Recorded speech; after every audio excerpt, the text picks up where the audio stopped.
అందరికీ నమస్కారం. Welcome to this special show. ఈ షోలో నాతో పాటు ఉన్న మన గెస్ట్ ని ఇంట్రడ్యూస్ చేసే ముందు I have to tell this. Roja అంటే ఫ్లవర్ అనుకుంటివా? కాదు, ఆంధ్రప్రదేశ్ ఫైర్ బ్రాండ్. హీరోయిన్స్ గా టాలీవుడ్ నే కాదు సౌత్ ఇండియన్ లాంగ్వేజెస్ లో ఏలినటువంటి ఒక హీరోయిన్ ఇప్పుడు ఆంధ్రప్రదేశ్ స్టేట్ పాలిటిక్స్ ని కూడా ఏలుతున్నారు అంటే మాత్రం it is not at all a joke. And let me take the privilege in introducing Shrimati RK Roja garu. Madam నమస్తే. నమస్తే. ఎలా ఉన్నారు? సూపర్ గా ఉన్నారు. చాలా నేర్చుకోవాలి. So much of fire brand in you. మీరు ఎలా ఉన్నారు? All good, absolutely. ఎప్పుడు ఎనర్జెటిక్ గా ఉంటారు. హీరోయిన్ గా సినిమాల్లో నటించారు, జీవించారు. ఇవన్నీ పక్కన పెడితే రాజకీయాలలో కూడా ఆవిడ నటన బీభత్సం అనే వాళ్ళకి ఏం చెప్తారు మీరు? పాలిటిక్స్ లో యాక్టింగ్ చేయడం నాకు తెలియదు కాబట్టే ఇన్ని కష్టాలు పడి ఇప్పుడు టాప్ పొజిషన్కి వచ్చానేమో అని అనిపిస్తుంది. ఎందుకంటే చాలా సార్లు నాకు అనిపిస్తుంది ఇదేంట్రా మనం కదా సినిమాల్లో యాక్ట్ చేసింది, వీళ్ళు మనకన్నా బాగా పర్ఫామ్ చేస్తున్నారు అనిపిస్తుంది. అంటే ఒకే మనిషి ఒక్కొక్కరి ముందర ఎలా యాక్ట్ చేస్తుంటారో మనం మీటింగ్స్లో కానీ ఇట్లా గెట్ టుగెదర్ కూర్చున్నప్పుడు ఇక్కడేం మాట్లాడారు అక్కడేం మాట్లాడారు అక్కడ మాట్లాడే తీరు చూసే గుందికి మనం జీరో పర్ఫార్మెన్స్లో పాలిటిక్స్లో అనిపించింది నాకు. నేను ఎప్పుడూ కూడా సినిమాల్లో కూడా డైరెక్టర్ చెప్పిన దాని వరకే నేను యాక్ట్ చేయడం జరిగింది. సో పాలిటిక్స్లో నాకు ఇలా యాక్ట్ చేయాలని ఎవరు చెప్పలేదు. సో నా జీవితం నేర్పిన పాఠాలని నేను అలా ఫేస్ చేస్తూ నాకు వచ్చిన అనుభవాన్ని సరి చేసుకుంటూ ముందుకు వెళ్ళానే తప్ప ఎప్పుడు నా లైఫ్లో కానీ పాలిటిక్స్లో కానీ ఎక్కడ యాక్ట్ చేయలేదు, యాక్ట్ చేయను కూడా. యాక్చువల్గా సందర్భాన్ని బట్టి మీరు మాట్లాడేటప్పుడు ఆ ఫైర్గా మాట్లాడే విధానం కానీ, మీ పవర్ఫుల్ డైలాగ్స్ కానీ, సోషల్ మీడియాలో ట్రోల్ అవుతున్న మీ పంచ్ డైలాగ్స్ కానీ, ఇవన్నీ చూస్తుంటే మీరు ప్రిపేర్డ్గా ఉంటారా? Or would somebody tell you to speak this? Or ఇంటెన్షనల్గా అప్పటికప్పుడు మీకు వచ్చేస్తాయా? అది నాకు ఇక్కడేమనిపిస్తుంది అదే మాట్లాడతాను. సో అది నాకు మా ఫాదర్ మదర్ ఇచ్చిన గిఫ్ట్. ఆడపిల్లవి, నువ్వు ఆడపిల్లవి, ఈడ ఇలా ఉండాలి అలా ఉండాలని ఎప్పుడు చెప్పలేదు. మా బ్రదర్స్కి ఈక్వల్గానే నన్ను పెంచారు. సో నిజాన్ని నిర్భయంగా చెప్పడం నేర్పించారు. మామూలుగా ఆడపిల్లలు గట్టిగా మాట్లాడితే నోరు ఎక్కువనో లేదా ఏదో ఒకటి అంటారు కదా, ఆ పిల్ల ఒక టైప్లే అంటారు కదా చిన్నప్పుడంతా. వాటన్నిటిని కూడా మా డాడీ తిట్టేవాడు. ఆడపిల్ల అయితే మగపిల్ల అయితే ఇద్దరు సమానమే అని చెప్పేవారు. సో అది నా మైండ్లో ఉంది. నాకు ఎప్పుడు ఏమనిపిస్తే అది నేను చెప్పడం నాకు అలవాటు అయిపోయింది. అలాగే పాలిటిక్స్లో కూడా నేను పాలిటిక్స్ గమనిస్తూ ఉన్నాను కదా. ఆల్మోస్ట్ 98 నుంచి నేను పాలిటిక్స్లో ఉన్నా. సరే, నేను చూస్తున్నది, నేను వింటున్నది అండ్ నేను అవగాహన చేసుకున్నదని ధైర్యంగా చెప్తున్నాను. అంతేగాని ఇక్కడ మనకి విషయం తెలియకపోతే లేదా మనకి అవగాహన లేకపోతే స్టేట్ గురించి కానీ సమస్యల గురించి కానీ మనుషుల గురించి ఎవరో రాసిచ్చింది మనం చెప్పగలం. కానీ మనమే చూస్తున్నాం కాబట్టి మనకి ఈజీగా ఉంది. కొంతమంది స్క్రిప్ట్స్ మీటింగ్స్లో మాట్లాడతారు. ఈ మధ్యలో వచ్చారు కదా నాన్ లోకల్ పొలిటీషియన్స్ అంతా. కానీ ఒక ప్రెస్ ముందు కూర్చొని ఒక జర్నలిస్ట్ అడిగే క్వశ్చన్స్కి ఆన్సర్ చెప్పలేకపోతారు. ఎందుకంటే అప్పుడు వాళ్ళకి క్వశ్చన్ పేపర్కి ఆన్సర్ పేపర్ ఎవరు ఇవ్వరు కాబట్టి. సో ఎప్పుడూ కూడా ఎవరో రాసిచ్చేది చెప్తే ఆ టైంకి మాత్రమే ఓకే, కానీ కంటిన్యూస్ పాలిటిక్స్లో ఫెయిల్యూర్ అయిపోతారు వాళ్ళు. రాసిచ్చినది చెప్పడం అన్నది ఈ మధ్య ఎక్కువగా ప్రచారం జరుగుతోంది. దానికి రీజన్ కూడా ప్రతి పాలిటీషియన్ కి ఒక సబ్జెక్ట్ మీద అవగాహన లేకపోవడం, జస్ట్ అక్కడికి వచ్చి డమ్మీగా మాట్లాడడంతోనే సరిపోతూ ఉంటుంది. సో ఆన్ దిస్ నోట్, ఒక సబ్జెక్ట్ గురించి అవగాహన ఆర్కే రోజా ఎలా పెంచుకుంటారు? ఖచ్చితంగా పెంచుకోవాలి, అప్పుడే సక్సెస్ఫుల్ పొలిటీషియన్ కాగలం. ఎందుకంటే నేను మూవీస్కి ఎంటర్ అయినప్పుడు నాకు డాన్స్ రాదు, డైలాగ్ డెలివరీ ఎలా ఉంటుందో తెలియదు నాకు. నేను చాలా ఫాస్ట్గా మాట్లాడేసేదాన్ని. నా పదాలు చాలామందికి అర్థమయ్యేది కాదు. మళ్ళీ ఎలా మాట్లాడాలి, ఎలా గ్యాప్స్ ఇవ్వాలి, ఎలా డాన్స్ చేయాలి, ఎలా ఎక్స్ప్రెషన్ ఇవ్వాలి అనేది 1 by 1 మూవీతో నేను ఇంప్రూవ్ అయ్యాను. అలాగే పాలిటిక్స్లో కూడా వచ్చినప్పుడు జీరో నాలెడ్జ్. ఎందుకంటే నేను కాలేజ్లో చదువుతున్నాను, friends, family members, happiness, entertainment, ఎప్పుడు ఒక జాలీ మూడ్లో ఉండేదాన్ని. సో ఎప్పుడైతే పాలిటిక్స్లో వచ్చానో మా హస్బెండ్ ఎప్పుడు చెప్తారు, నువ్వు ఒక దాంట్లో ఎంటర్ అయితే నీకు ఇష్టమున్నా లేకపోయినా ఎంటర్ అయిన తర్వాత దాంట్లో బెస్ట్గా ఉండటానికి ప్రయత్నించు అంటారు. సో అది ఎప్పుడు నేను ఫిక్స్ అయి ఉన్నా మైండ్లో. అలాగే పాలిటిక్స్లో కూడా నేను ఎవ్రీడే దాని గురించి ఎవరైనా నాలెడ్జబుల్ పర్సన్స్తో డిస్కస్ చేస్తూ ఉంటాను. సో వీళ్ళు ఇలా మాట్లాడారు కదా, దీని వెనక అర్థం ఏంటి, వీళ్ళు నిజంగా చెప్పిన దానికి స్టిక్ ఆన్ అయి ఉంటారా లేదా, ఇది చేయగలమా, సో వీళ్ళు చెప్పిన ఈ యొక్క విషయాన్ని మనం రేపొద్దున గవర్నమెంట్లో వస్తే చేయగలమా, అట్లాంటివన్నీ కూడా డిఫరెంట్ పీపుల్ తో డిస్కస్ చేస్తుంటాను. సంబంధించి కాకుండా రాష్ట్ర రాజకీయాల గురించి రెగ్యులర్ గా ఈ రోజు కాదు ఎప్పుడు కూడా ఇలా మేము కూర్చొని ఉంటాం కదా, కూర్చున్నప్పుడు అడుగుతుంటాను. సో ఇప్పుడు కేసీఆర్ గారు ఇలా అన్నారు, ఇది చేయగలమా, రేవంత్ ఇలా చెప్తున్నారు, ఇది చేసే పరిస్థితి ఉందా, లేదా ఓన్లీ ఓట్స్ కోసమా, లేదా షర్మిల ఇలా మాట్లాడుతుంది, ఎందుకు ఇలా మాట్లాడాల్సి వచ్చింది, వెనక్కి ఏంటి, ఇట్లా ప్రతి ఇష్యూ మీద ఒక జనరల్ ఇంట్రెస్ట్ అంతే డిస్కస్ చేస్తూ ఉంటాం. మెజారిటీ పీపుల్ ఏం చెప్తారో ఫైనల్గా అదే నిజం ఉంటుంది కదా, సో అలా తెలుసుకుంటూ ఉంటాను. రైట్. యాక్చువల్గా సోషల్ మీడియాలో మీకు తెలిసే ఉంటుంది మేడం, మిమ్మల్ని ట్రోల్ చేసిన వాళ్ళు ఉంటారు, మిమ్మల్ని తిడుతూ ఉన్న వాళ్ళు ఉంటారు, ఇదంతా మీరు కూడా రోజువారీ లైఫ్లో ఎదురవుతూనే ఉంటుంది. పర్సనల్గా మీతో ఉన్న ఒక అసోసియేషన్తో ఒక న్యూస్ ఛానల్లో పనిచేస్తున్నప్పుడు సోషల్ మీడియాలో ట్రోల్ చేస్తున్న వారికి, ఇది మీకు చెప్పలేదు మేడం, ఆడియన్స్కి స్పెసిఫిక్గా చెప్పి తీరాలి. సో నన్ను బాగా ట్రోల్ చేసినప్పుడు మేడం దగ్గరికి వెళ్ళి ఇది విషయం అని చెప్తే ఫోన్ చేసి పిలిపించి లెఫ్ట్ అండ్ రైట్ ఇచ్చారు. అంటే she not one who acts in front of the camera, she basically such a strong lady. అలాంటిది మీరు సోషల్ మీడియాలో మిమ్మల్ని ట్రోల్ చేయడం, అబ్యూజ్ చేయడం, కళ్ళ నీళ్ళు పెట్టుకున్నప్పుడు నిజంగా బాధేస్తుంది. అట్ ద సేమ్ టైం ఎవరైనా మిమ్మల్ని ట్రోల్ చేసినప్పుడు వాళ్ళకి లెఫ్ట్ అండ్ రైట్ మీరు ఇస్తారు, మీ భాష కూడా అలాగే ఉంటుంది. ఖచ్చితంగా డెఫినెట్ గా ఖండించడానికి మీరు కూడా అబ్యూజివ్ గా మాట్లాడడానికి మధ్యలో there is a small line కదా. నేను ఎప్పుడు అబ్యూజివ్ గా మాట్లాడాను, ఖండిస్తాను, స్ట్రాంగ్ గా మాట్లాడతాను తప్ప ఎప్పుడు చీప్ గా మాట్లాడటమో చీప్ గా బ్లేమ్ చేయటం అనేది నా దగ్గర ఎప్పుడు ఉండదు. అంటే అది విషస్ సర్కిల్ లా లేదా, ఇవాళ వాళ్ళు అన్నారని మీరు అన్నారని వాళ్ళు తిరిగి మళ్ళీ మీరు మాట్లాడిన మాటలకి మనం మాట్లాడిన మాటలకి చాలా తేడా ఉంది. 100%.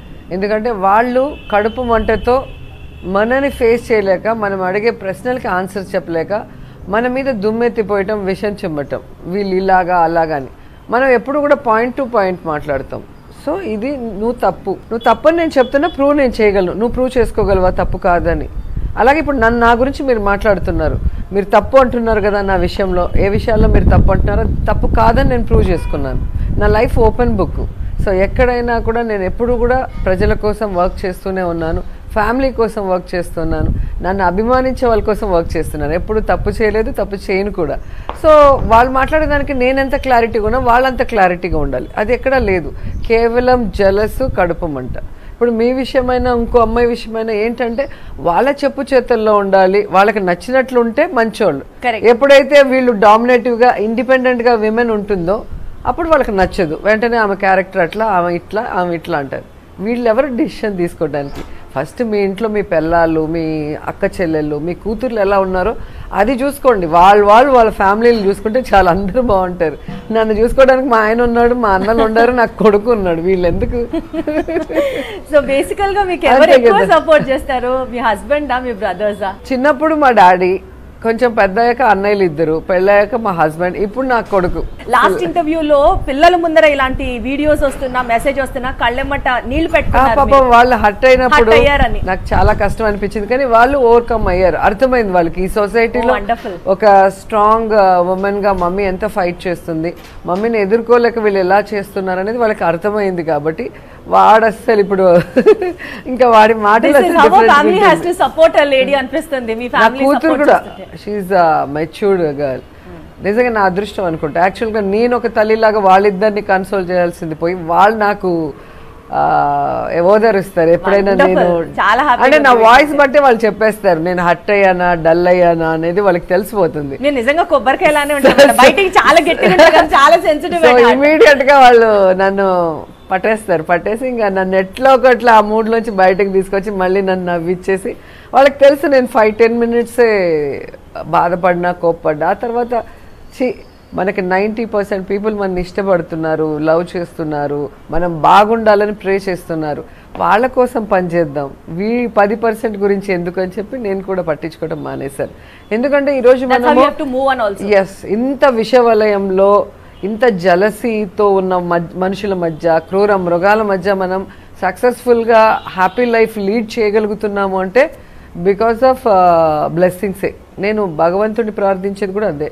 సో నాకు స్ట్రెంగ్త్ ఇవ్వండి, నాకు సక్సెస్ ఇవ్వండి, నాకు మంచి హెల్త్ ఇవ్వండి నా ఫ్యామిలీకి. సో అట్లా చాలామంది మన గురించి ప్రే చేస్తారు కాబట్టి ఆ పాజిటివ్ వైబ్స్ అన్నీ మనతో ఉన్నాయి కాబట్టి మనం ఇవన్నీ తట్టుకోగలుగుతున్నాం. సో వాళ్ళందరికీ ఎప్పుడు నేను ప్రతిరోజు మార్నింగ్ దేవుడి గుడిలోకి వెళ్ళగానే నాకు ఎవరైతే ప్రే చేస్తున్నారో నా వెల్ విషర్స్ అందరు బాగుండాలని నేను మనస్ఫూర్తిగా ప్రతిరోజు మార్నింగ్ కోరుకుంటాను. So sweet of you madam. ఇక్కడ జలసి, క్రూర ముగ్రాలు ఇన్ని మాటలు వచ్చాయి కాబట్టి ఒక పాయింట్ అడగాలి.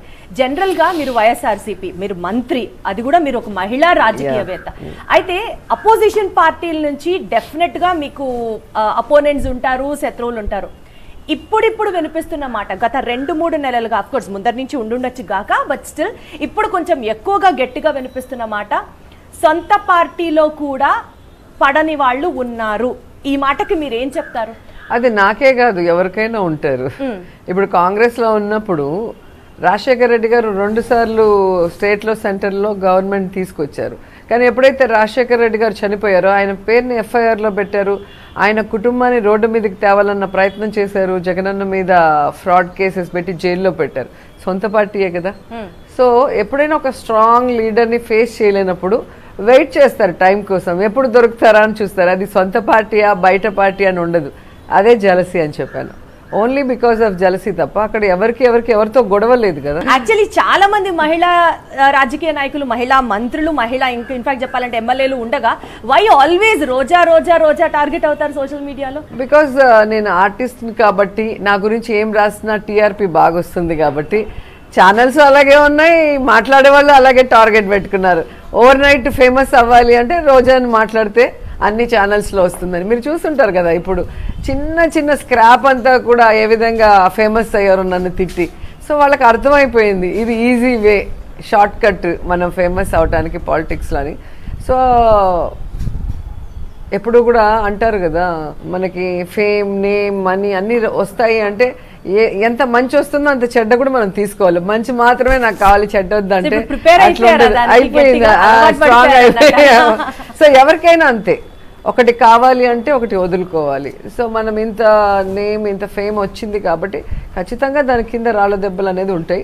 వాటిని ఎవరు ఎంత స్ట్రాంగ్గా రిసీవ్ చేసుకోగలరో దాన్ని బట్టి మన స్టేబుల్గా మనం ఉండటం బట్టి ఉంటుంది. దాన్ని ఎలా రివర్స్లో కొడతామో దాన్ని బట్టి ఫైర్ బ్రాండ్ అంటారు, అంతేగాని ఇంకేం లేదు. యాక్చువల్గా ఒక 5-6 years బ్యాక్ అప్పటి స్పీకర్ దివంగత కొడల ఆ టైంలో మిమ్మల్ని 1 year పాటు బహిష్కరించినప్పుడు తిరిగి మళ్ళీ సీన్ కట్ చేస్తే వైఎస్ఆర్సీపీ గెలవడం, ఒక 2 years స్పాన్ లో మీరు మంత్రి అవ్వడం, మళ్ళీ ఎలక్షన్స్ కి వెళ్ళడం చూస్తుంటే ఇదంతా ఒక టిట్ ఫర్ టాట్ లాగా అనిపిస్తుందా? ఆర్ ఐరన్ లెగ్ అన్నటువంటి వ్యక్తిని ఈ రోజు ఆవిడ శపిస్తే రాష్ట్ర రాజకీయాలలో కనీసం కనపడకుండా పోతారు అనే స్థాయిలో ఉన్నారని అనుకుంటున్నారా? 100% అండి. నేనే కాదు, ఏ మహిళ అయినా కూడా తప్పు చేయకుండా ఆ అమ్మాయిని హ్యూమిలేట్ చేసి టార్చర్ పెడితే ఆ అమ్మాయిని కంటి నుంచి వచ్చే ఆ కన్నీటికి ప్రకృతి స్పందిస్తుంది. అది నా విషయమే కాదు, ఏ అమ్మాయి అయినా కూడా ఎవరైతే విమెన్ని టార్చర్ పెట్టి టార్గెట్ చేసి ఇబ్బంది పెడతారో ఆ కర్మ వాళ్ళు అనుభవించాల్సి వస్తుంది.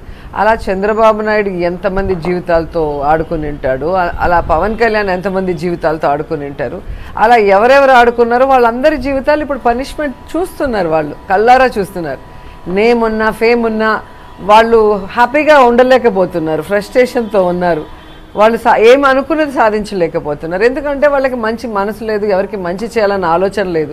కేవలం మనుషుల్ని టార్గెట్ చేసి వాళ్ళని లేకుండా చేయటం, పైకి పంపించడం, లేదంటే డిప్రెషన్లోకి పంపించి వాళ్ళని ఇంటికి పంపించడం. ఈ కార్యక్రమాలు మీరు గతంలో 95 నుంచి చూస్తే చంద్రబాబు నాయుడు లైఫ్లో స్పష్టంగా కనిపిస్తాయి. సో అన్నిటికీ కలిపి ఈరోజు పనిష్మెంట్ అనుభవిస్తున్నారు. సో మీ హార్డ్ వర్క్, మీ టియర్స్ ఇప్పుడు అవన్నీ సక్సెస్ అయ్యాయి. నేను మనస్ఫూర్తిగా చెప్పించాను, అది టీవీలోనే చెప్పించాను, చూసారు కదా. ఆ రోజు నన్ను కిడ్నాప్ చేసి రోజున రోజాతో పెట్టుకుంటే రోజా చెప్పిస్తే మాత్రం దానికి ఇంకా, ఎందుకంటే 2 times నాకు నగరికి హైదరాబాద్ హౌస్ కి ఇన్విటేషన్ ఇచ్చి రమ్మని మహిళా పార్లమెంట్కి ఎయిర్పోర్ట్లోంచి నన్ను కిడ్నాప్ చేసి నన్ను చంపేయాలన్న ప్రయత్నం చేశారు. ఆ రోజు ఈవినింగే నేను హైదరాబాద్కి తీసుకొచ్చి వదిలేసినప్పుడు, అంటే మధ్యలో నేను డోర్ తీసుకొని దూకేశాను.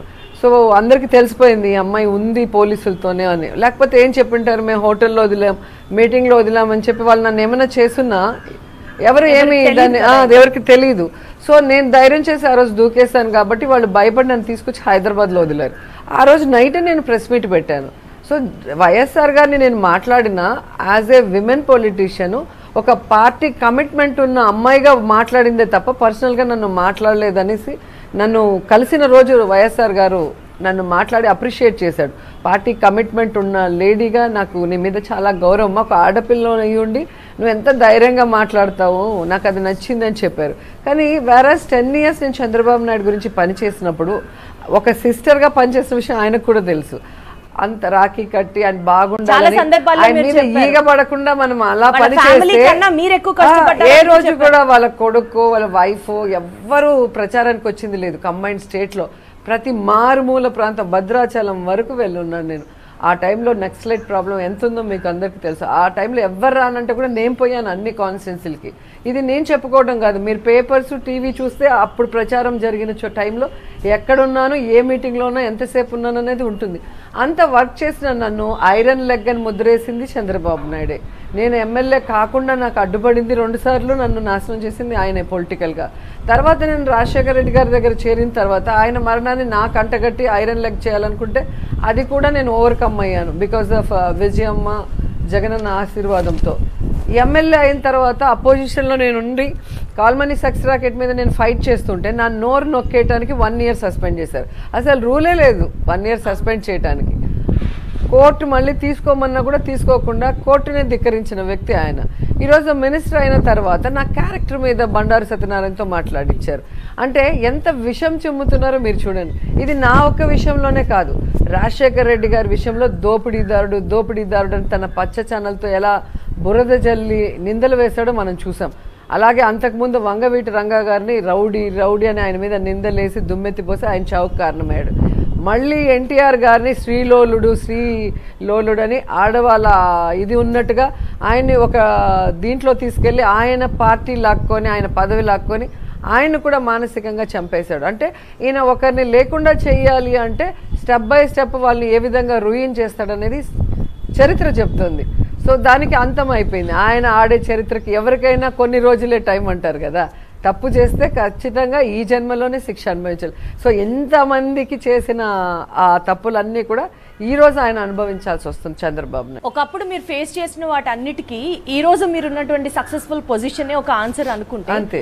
మీ టర్మ్ లో మీరు మినిస్టర్ గా ఉన్నప్పుడు ఇప్పటి వరకు ఆంధ్రప్రదేశ్ లో ఏ టూరిస్ట్ మినిస్టర్ కనుక చేయండి కేవలం రోజా వచ్చిన తర్వాత మాత్రమే జరిగింది అని అంటే ఏమని చెప్తారు మేడం? నా 3 శాఖలు ఏవైతే టూరిజం, స్పోర్ట్స్, కల్చర్ అన్నిట్లో కూడా నేను వచ్చిన తర్వాత 1.5 year అవుతుంది. సో ఈ 1.5 yearలో ఎంత చేయగలనో అంత నా మార్క్ నేను వేసుకోగలిగాను జగనన్న ఆశీర్వాదంతో. సో టూరిజంలో ఈరోజు ఇండియాలోనే 3rd ప్లేస్కి మనం వచ్చాం. జగనన్న మీద నమ్మకంతో ఈరోజు చాలామంది ఇన్వెస్ట్ చేస్తున్నారు. ఓబ్రాయ్ లాంటి వాళ్ళు, హయత్ లాంటి వాళ్ళు, నోవోటల్స్ కానీ అన్నీ కూడా కొత్తవన్నీ కూడా వస్తున్నాయి. అవే కాకుండా అన్నీ మన టూరిజం హోటల్స్ అన్నీ కూడా రెనోవేట్ చేసి అన్ని ఫెసిలిటీస్తో మనం పర్యాటకులకి అందుబాటులోకి తీసుకొస్తున్నాం. అలాగే ఈరోజు వైజాగ్ని సుందరంగా తీర్చిదిద్దుతున్నాం. మన పరిపాలన రాజధాని కాబోతుంది. ఎందుకంటే హైదరాబాద్లో రాజధాని ఉన్నప్పుడు మన ప్రాంతంలో ఎన్నో అందమైనవి ఉన్నా కూడా వాటిని ఎస్టాబ్లిష్ చేయలేకపోయారు. ఇప్పుడు మనం స్టేట్ డివిజన్ అయిన తర్వాత ప్రతి ప్రాంతాన్ని కూడా ఐడెంటిఫై చేసి వాటన్నిటిని కూడా బెస్ట్గా తీర్చిదిద్దే విధంగా గ్లోబల్ ఇన్వెస్టర్ సమ్మిట్లో జగన్మోహన్ రెడ్డి గారు పెద్ద వాళ్ళందరూ కూడా పిలిచి వాళ్ళందరూ కూడా ఇన్వెస్ట్ చేయడానికి రెడీ అయ్యి MOUలు చేసుకున్నారు. సో అన్నీ కూడా గ్రౌండ్ లెవెల్లో ఉన్నాయి. అలాగే మనకి అరకు, వంజంగి, లంబసింగిలో కూడా ఇప్పుడు ముందు రూమ్స్ ఉండేవి కాదు, ఇప్పుడు మొత్తం హోటల్ రూమ్స్ అన్నీ కూడా చేసి ఇచ్చాం. చాలామంది ఆ సీజన్స్లో అక్కడికి వస్తారు. బుర్రా కేవ్స్ అన్నిటిని కూడా రెనోవేట్ చేయడం జరిగింది.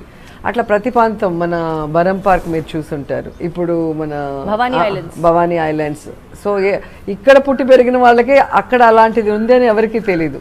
నేను వచ్చిన తర్వాతే సంక్రాంతి, ఉగాది ఇలా ఫెస్టివల్స్ అన్నిటిని కూడా ఎవరైతే వాళ్ళ నాన్నమ్మ ఊర్లకి, తాతయ్య ఊర్లకి పోలేకపోతారో వాళ్ళందరికీ ఒక ఆ విలేజ్ ఫీల్ వచ్చేలాగా మొత్తం ఆర్గనైజ్ చేసి morning to evening with family వాళ్ళు మళ్ళీ పాత తరాన్ని గుర్తు చేసుకునేలాగా మన ఫెస్టివల్స్ గొప్పతనం తెలుసుకునే విధంగా మా టూరిజం స్పాట్స్ని తెలుసుకునేలా చేస్తూ మళ్ళీ దాన్ని వాళ్ళు ఎంజాయ్ చేసే విధంగా 2 మిక్స్ చేస్తున్నాం.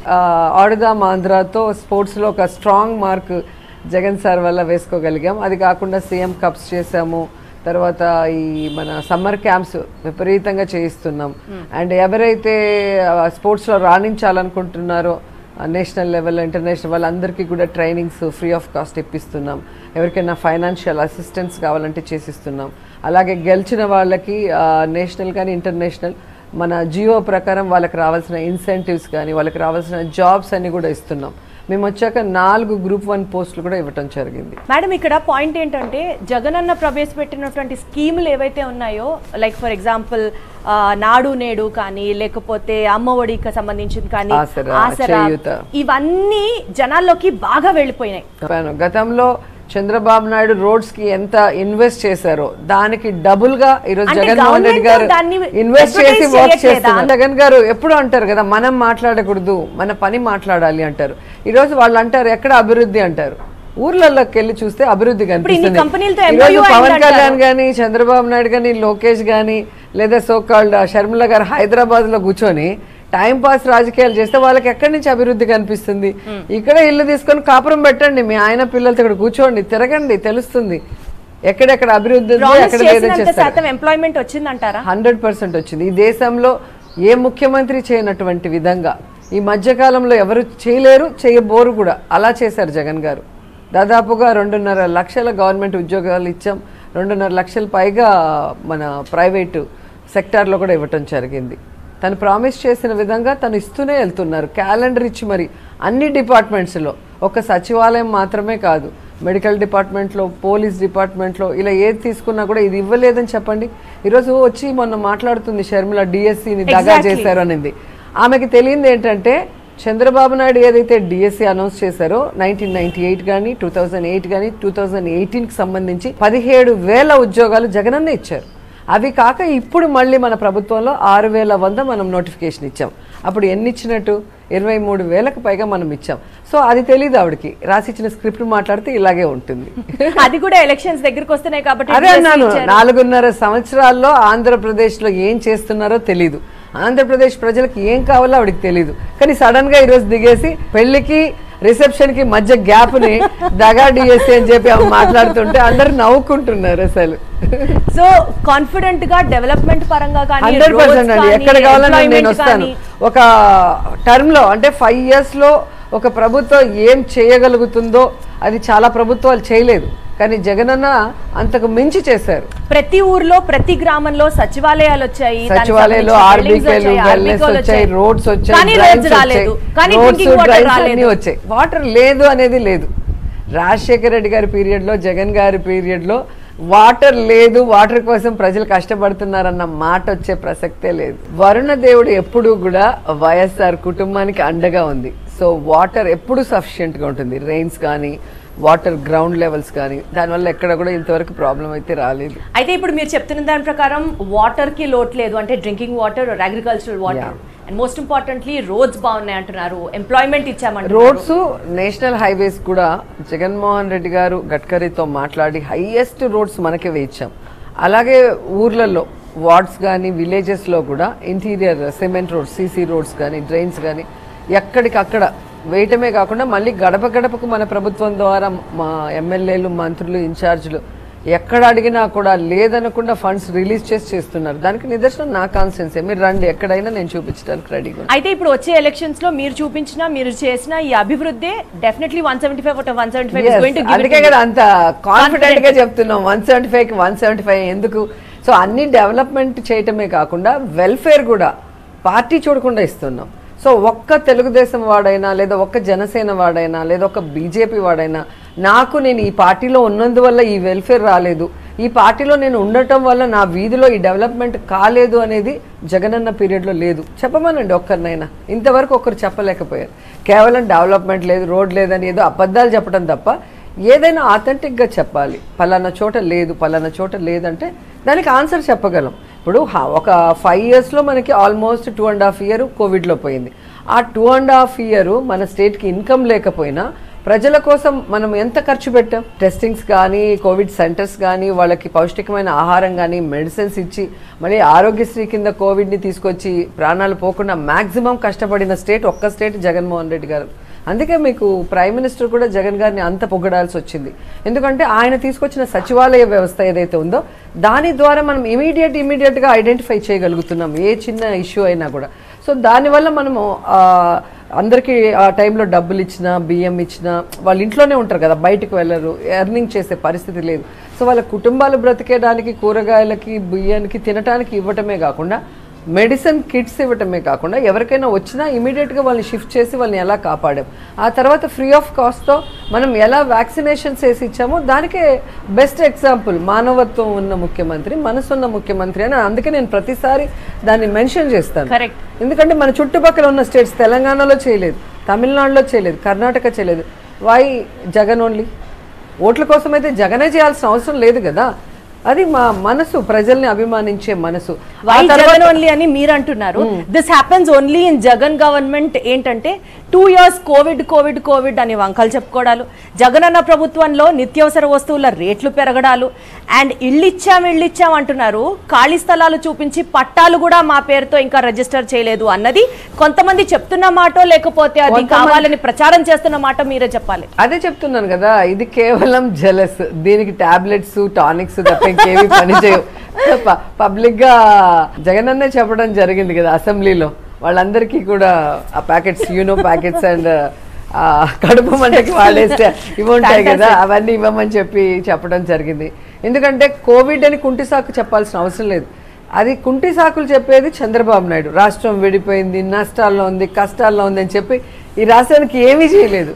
కానీ కష్టాల్లో ఉన్న రాష్ట్రంలో ఇన్ని స్కామ్లు ఎలా చేశాడు, ఇంత దోచుకొని ఎలా దాచుకున్నాడు హైదరాబాద్లో అనేది ఈ మధ్యలో ఆయన మీద పడిన కేసులతో ప్రజలకు బాగా అర్థమైంది. కానీ తానిచ్చిన మేనిఫెస్టోలో చంద్రబాబు నాయుడు 600 హామీల్లో అన్నీ ఎగ్గొడితే, అదే విడిపోయిన రాష్ట్రంలో, అదే అప్పుల్లో ఉన్న రాష్ట్రం, దాన్ని మరింత అప్పులు చేసి చంద్రబాబు నాయుడు వెళ్ళిపోయినా జగన్ గారు ఈ రోజు వరకు ఒక కుంటి సాకు చెప్పలేదు. తను చెప్పిన ప్రతి వాగ్దానం నెరవేర్చాడు. అమ్మఒడి కానీ, ఆసరా కానీ, చేయూత కానీ, రైతు భరోసా కానీ, అలాగే ఇప్పుడు మీరు చూస్తే ఇళ్ల పట్టాలిచ్చి ఇల్లు ఇవ్వటం కానీ, నాడు నేడు రెన్యువేషన్స్ కింద హాస్పిటల్స్, స్కూల్స్ రెన్యువేట్ చేయటం కానీ, ఈరోజు 1000 కోట్లు ప్రతి దానికి ఒక్కొక్కసారి బటన్ నొక్కితే మరి కుంటి సాకు చెప్తే ఇవన్నీ ఎలా జరిగాయి? ఫస్ట్ ఆఫ్ ఆల్ అది. రెండోది, కోవిడ్ టైంలో ఎవ్వరూ బయటకు వచ్చే పరిస్థితి లేదు. ఇంట్లో ఉన్న వాళ్ళకి ఎలా జరుగుతుంది? అందరూ డబ్బున్న వాళ్ళు కాదు కదా. మరి పేదవాళ్ళకి ఎలా అన్నం, ఇంట్లో వాళ్ళకి 5000 నోట్లో వెళ్తుంది జగన్ గారు లేకపోతే? ఆ రోజు ఎలా కాపాడాడో ఇప్పుడే చెప్పాను కదా. వాళ్ళకి బియ్యం కానీ, కూరగాయలు కానీ, మెడిసిన్స్ కానీ వాళ్ళకే డోర్ స్టెప్కి తీసుకెళ్లారు. ఎవరికి బాగలేకపోయినా డోర్ స్టెప్కి వెళ్ళి టెస్టింగ్లు చేసి వాళ్ళకి ఏదైనా వచ్చినా కూడా ఇమీడియట్గా హాస్పిటల్, కోవిడ్ సెంటర్స్కి షిఫ్ట్ చేసి వాళ్ళ ప్రాణాలు కాపాడటం జరిగింది. ఆ తర్వాత వ్యాక్సినేషన్స్ వేసి వాళ్ళని కాపాడుకోవడం జరిగింది. ఫర్దర్ మళ్ళీ వైరస్ వల్ల వాళ్ళు ఇబ్బంది పడకుండా. అలా ఏ ప్రభుత్వం చేయలేదనేది వాళ్ళు తెలుసుకోవాలి. రెండోది, ఆఫ్టర్ కోవిడ్ ఏ విధంగా ఈ రాష్ట్రంలో పరిశ్రమలు కానీ, మెడికల్ కాలేజీలు కానీ, మెడికల్ హాస్పిటల్స్ కానీ, పిహెచ్సిలు కానీ అన్నిటినీ రెన్యువేట్ ఎందుకు చేశారు? ప్రజా ఆరోగ్యం మీద చిత్తశుద్ధి ఉంది కాబట్టే కదా. అలాగే స్కూల్స్ అన్ని రెన్యువేషన్ ఎందుకు చేశారు? పిల్లలకి క్వాలిటీ ఎడ్యుకేషన్ ఇవ్వాలి.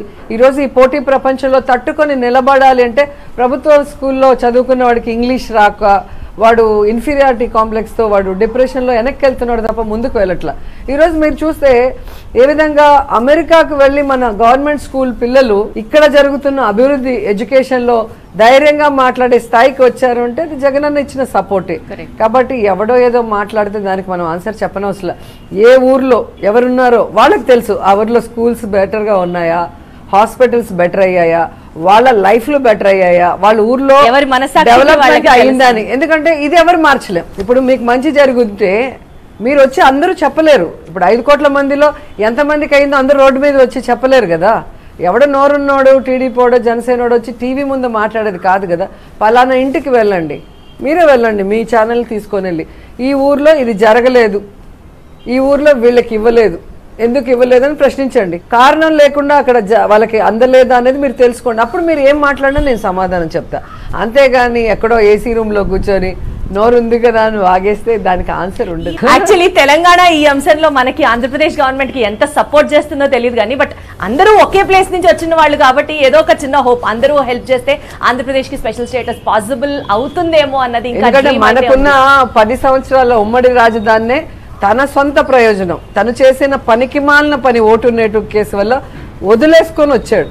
ఈరోజు అక్కడే ఉండింటే మనం ఇంకా 10 years కూడా కోరుకుని ఆ తర్వాత మరింత డెవలప్మెంట్ చేసుకొని మనం ప్రత్యేక హోదానో మిగతావో సాధించుకున్నాకే మేము వెళ్తాము అని చెప్పి ఒక ప్రెషర్ బిల్డప్ చేసే అవకాశం ఉండేది. కానీ ఏ హోప్స్ లేకుండా అన్ని దారులు మూసేసింది చంద్రబాబు నాయుడు. మీకు జగన్ గారి మీద ఉన్న రెస్పెక్ట్ గురించి ఎన్ని గంటలు మాట్లాడమన్నా మాట్లాడతారు, మాకు తెలుసా విషయం. బట్ వన్ సింగిల్ పాయింట్, ఒక్కటే గన్ షాట్ పాయింట్, చంద్రబాబు గారికి జగన్మోహన్ రెడ్డి గారికి మధ్యలో డిఫరెన్స్ రోజా గారు ఏమని చెప్తారు? Just in one single line.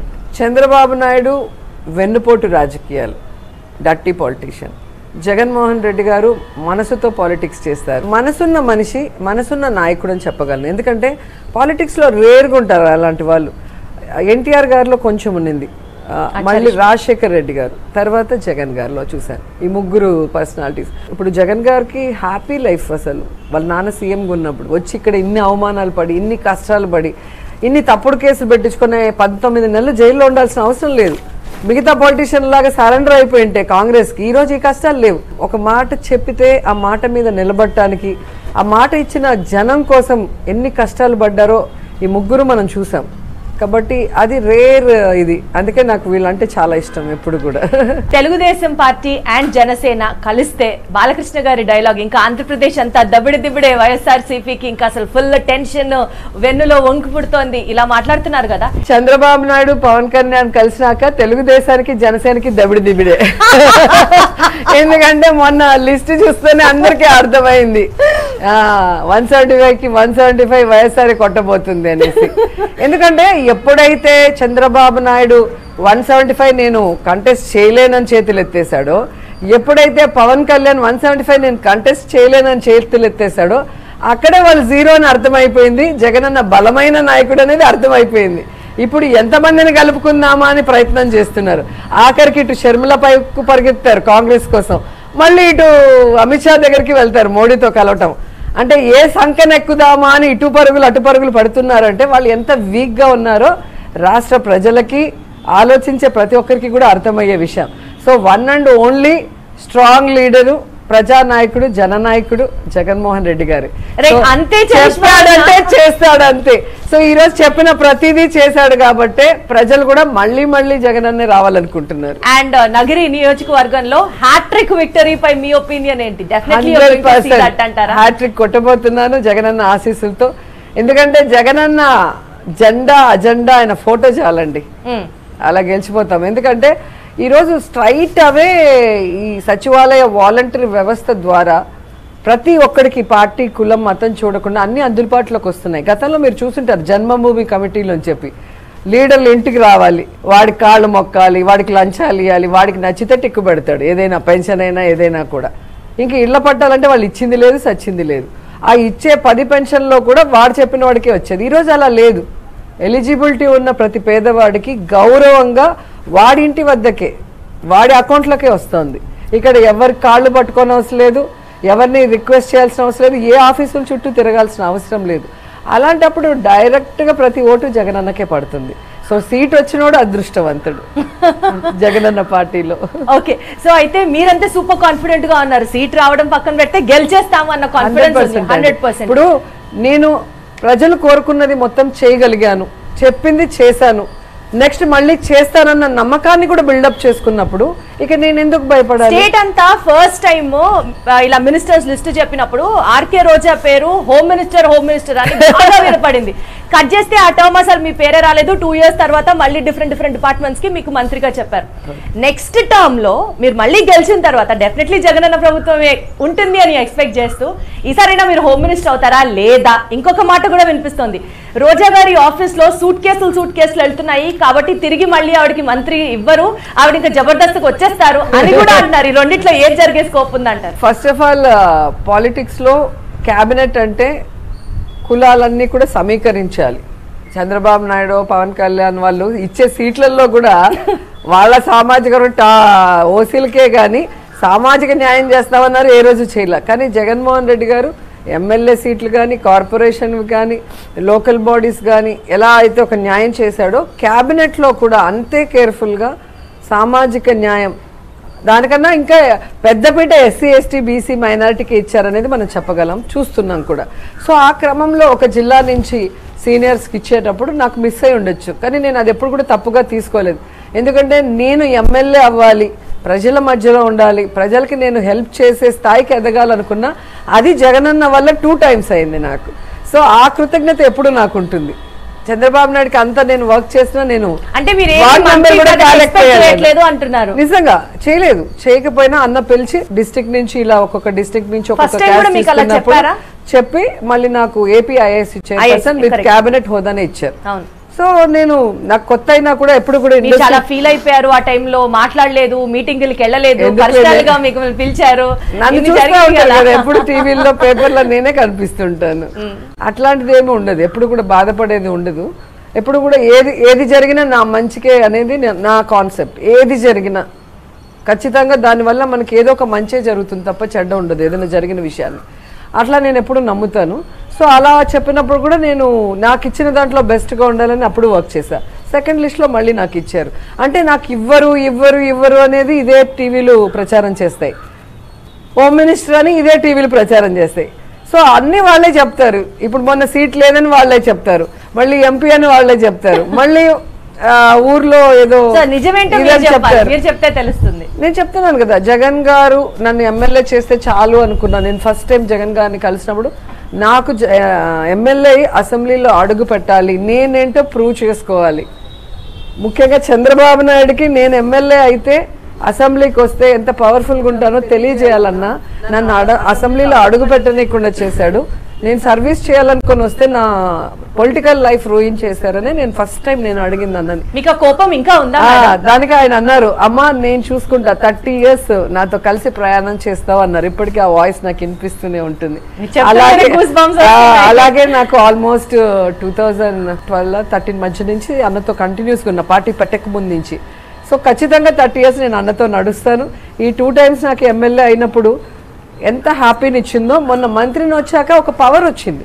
ఎందుకంటే పవర్ ఉంటే మనం 10 మందికి చేసేది 1000 మందికి చేయొచ్చు. దానికోసం మనం మినిస్ట్రీ ఎక్స్పెక్ట్ చేయాలి తప్ప వేరే దేనికి కాదు. జగన్ గారి ప్రభుత్వంలో మనం చెప్పకపోయినా అన్ని స్ట్రైట్ అవే జరిగిపోతున్నాయి. మీరు అడిగిన రోడ్స్ కానీ, డ్రైన్స్ కానీ, వెల్ఫేర్ కానీ అన్నీ కూడా డైరెక్ట్గా జరిగిపోతున్నాయి. సో ఇంకా ఏ కాన్స్టిట్యున్సీకి స్పెషల్గా కొన్ని ఉంటాయి కదా, అవన్నీ కూడా ఎమ్మెల్యేలు మేము వెళ్ళి అడిగినప్పుడు లేదనకుండా సంతకాలు పెట్టి చేయిస్తూనే ఉన్నారు. కాబట్టి నెక్స్ట్ జగనన్న ఏమి ఇచ్చినా సంతోషమే. కరప్షన్ చార్జెస్ అన్నది అది కూడా విష ప్రచారమే అండి. ఎందుకంటే నేను ఓపెన్ బుక్, నేను ఎప్పుడు కూడా చెప్తాను, ఏదైనా ఉంటే ప్రూవ్ చేయండి, దానికి నేను సమాధానం చెప్పగలను, ఏ శిక్ష వేసినా కూడా దాన్ని నేను భరించగలను. అండ్ ఎక్కడికి నేను వెళ్ళినా కూడా నాకన్నా నా శత్రువులు ముందుంటారు.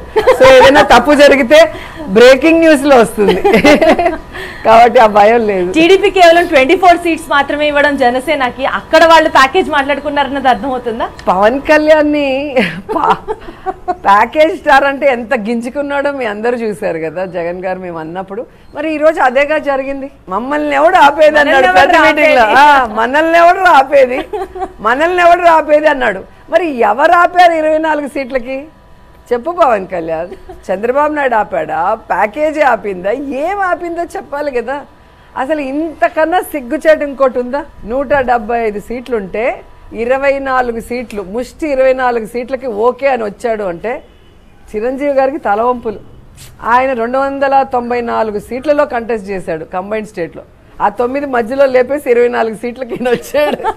నిజంగా మెగా ఫ్యాన్స్కి కానీ, ఆ సామాజిక వర్గం వాళ్ళకి కానీ, లేదా ఆయన ఫ్యాన్స్కి కానీ తల ఎక్కడ పెట్టుకోవాలో తెలియట్లేదు. మీరైతే వైఎస్ఆర్సీపీలో పెట్టుకోవచ్చు ఆ తల, మేము పిలుస్తున్నాం రండి. ఎందుకంటే ఒక కార్యకర్త కానీ, ఒక నాయకుడు కానీ పాలిటిక్స్లో గౌరవంగా ఉండాలి అంటే అది జగనన్న కింద అయితేనే మీకు అది కుదురుతుంది. ఎందుకంటే ఈ రోజుటి వరకు వాడి జెండా మోయి, వీడి జెండా మోయి, వాడి అజెండాని ప్రచారం చేయి, వీడి గురించి గొప్పలు చెప్పు, వాడి కండువా కప్పుకో, వీడి కండువా కప్పుకొని ఏ రోజు జగనన్న చెప్పలా. మాది వైఎస్ఆర్సీపీ జెండా, మా అజెండా, మా కండువా ఎప్పుడు సేమ్ టు సేమ్. సో మా నాయకుడు దమ్మున్న నాయకుడు. సో అలాంటి నాయకుడి కింద పనిచేస్తే ఈ జనసేన కార్యకర్తలకు కానీ, లేదా తెలుగుదేశంలో అన్యాయమైన వాళ్ళకి ఒక గౌరవం ఉంటుంది, ప్రజల్లోకి వెళ్ళినప్పుడు ఒక అభిమానం ఉంటుంది, భవిష్యత్తులో వాళ్ళు కూడా మంచిగా రాజకీయాల్లో రాణించే అవకాశం ఉంటుంది. ఇలా ఉంటే కూలీలుగా మిగిలిపోతారు. ఎప్పుడు ఎవడి జెండా మోయాలో తెలియదు, ఎప్పుడు ఎవడి కండవా మోయాలో తెలియదు, ఎప్పుడు ఎవరిని పొగడాలో తెలియదు. ఇదే 2019 ఎన్నికల్లో చంద్రబాబు నాయుడిని పవన్ కళ్యాణ్ వాళ్ళ జన సైనికులు ఎలా తిట్టారో మనం చూసాం, లోకేష్ని ఎలా తిట్టారో చూసాం. ఈరోజు మళ్ళీ వాళ్ళని మా బ్రదర్స్ అని వీళ్ళు, మా బ్రదర్స్ అని వాళ్ళు మాట్లాడుకుంటుంటే ఏంట్రా ఇది అని చెప్పి తల కొట్టుకునే పరిస్థితి. అరే ఏంట్రా ఇది మేము వస్తుంది. Right, before we conclude madam, final గా రోజా గారిని చూసి చాలా మంది ఇన్స్పైర్ అవుతూ ఉంటారు, మాట్లాడితే ఆవిడలా మాట్లాడాలి, కట్ షార్ట్ గా, గన్ షార్ట్ గా, అప్ టు ది పాయింట్ గా మాట్లాడాలి అని. సో మహిళలకి ఏదైతే సర్వీస్ చేయాలి, మహిళల విమెన్ ఎంపవర్మెంట్ కోసం నేను పాలిటిక్స్ కి వచ్చానని చెప్తున్నా మీరు, మహిళల కోసం మీరు ఇదే సర్వీస్ లో ఉంటూ ఇదే పొలిటికల్ జర్నీని కంటిన్యూ చేస్తూ ఆడవాళ్ల పక్షాన నిలబడుతూ వాళ్ళకు ఒక మాట చెప్పి ఈ ఇంటర్వ్యూని క్లోజ్ చేద్దాం. మహిళలు ఎవరికంటే తక్కువ కాదు, తగ్గేదే లేదన్నట్టు మీరు పెట్టుకున్న లక్ష్యం వైపు మీరు వెళ్తూనే ఉండండి. మీ ఇంట్లో ఉన్న వాళ్ళకి మాత్రం మీరు ఏం చేస్తున్నారు, ఏం చేయబోతున్నారు అన్న ఒక నమ్మకాన్ని క్రియేట్ చేస్తే చాలు. ఎవడో ఏదో అన్నాడు, ఎవడో ఏదో మన మీద దుమ్మెత్తి పోసాడని ఎప్పుడు డిప్రెషన్కి వెళ్ళొద్దండి, ఎప్పుడు వెనకడుగు వేయొద్దండి. సో మనం సాధించడానికి ఈ ప్రపంచంలో చాలా ఉంది, కావాల్సింది గుండె ధైర్యం అంతే. ఒక్క లక్ష్యం పెట్టుకుంటే దాని వైపు ఫోకస్ చేసి వెళ్తూనే ఉండాలి. సో మహిళలు ఆల్ ద బెస్ట్. మేము చెప్తున్నాం madam, all the very best. Same ఇదే విక్టరీతో ముందుకు వెళ్ళిపోవాలంటే దూసుకుపోవాలని మనస్ఫూర్తిగా కోరుకుంటూ good luck to you madam.